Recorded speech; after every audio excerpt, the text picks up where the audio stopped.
అమరావతికి ప్రత్యేకించి ఒక వ్యక్తిని మనం స్మరించుకోవాలి. రాళ్లల్లో రప్పల్లో ఒక మహానగరాన్ని చూసిన వ్యక్తి, ఒక 20 సంవత్సరాలు ముందుకెళ్ళి చూసిన వ్యక్తి. అలాంటి నాయకులు మనందరం కోరుకున్నట్టుగా ఆయన వెనంటే ఆయన ఉండాలి, ముఖ్యమంత్రిగా ఉండాలి అని మేము ఆశించిన విధంగా ఆయన ముఖ్యమంత్రి అయ్యారు. ఆయన సైబరాబాద్ అనే సిటీని ఎలా నిర్మించారో, ఎంత అద్భుతంగా రూపకల్పన చేశారో, అమరావతి అనే ఈ క్యాపిటల్ని కూడా ఆయన అపారమైన అనుభవంతో, ఆయన దక్షతతోటి, ఆయన గవర్నెన్స్ కేపబిలిటీ తోటి, అడ్మినిస్ట్రేటివ్ కెపాసిటీ తోటి ఇది అద్భుతమైన మహానగరంగా తీర్చిదిద్దుతుంది. ఇది ఆంధ్రప్రదేశ్కే కాదు భారతదేశానికి తలమానికంగా అవుతుందని మనస్ఫూర్తిగా నేను ఆశిస్తున్నాను. అలాగే ప్రత్యేకించి ఈ రోజున మనం ప్రధానమంత్రి గారిని చాలా లోతుగా మనం అర్థం చేసుకోవాలి. ఈ రోజున కశ్మీర్లో దాదాపు 28 మందిని చంపేశారు.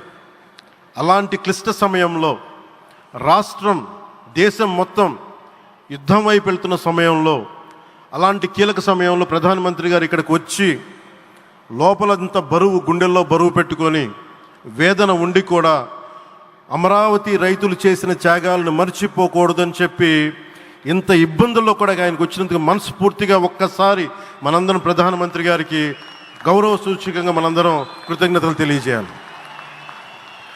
The Pahalgam terrorist attack has been one of the darkest days for the entire country. Even the blood was spilled in Kashmir.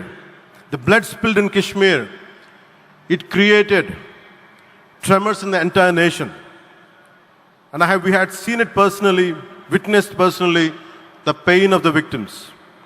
For the Honorable PM Modi ji, he is leading the country through these tough times, and he assured all the citizens with stern action against the perpetrators of terrorism. I know this is very sensitive time, and Modi ji is carrying the nation's burden. Amidst this tremendous difficult moment, Modi ji still gave time and came today to Amravati. This shows his deep commitment to Andhra Pradesh, to the people of Andhra Pradesh, and we are deeply grateful to you, sir.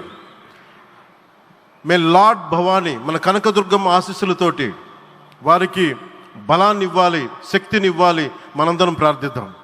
May Lord Bhavani Mata give immense strength to our Honorable Prime Minister Modi ji to lead our nation and bless Bharat, Andhra Pradesh and Amravati. Jai Bhavani, Jai Bharat and Jai Hind.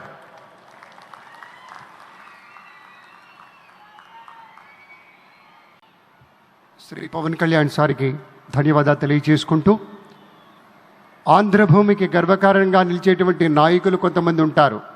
ఆ కోవలోని వారే Shri Pawan sir వీళ్ళంతా.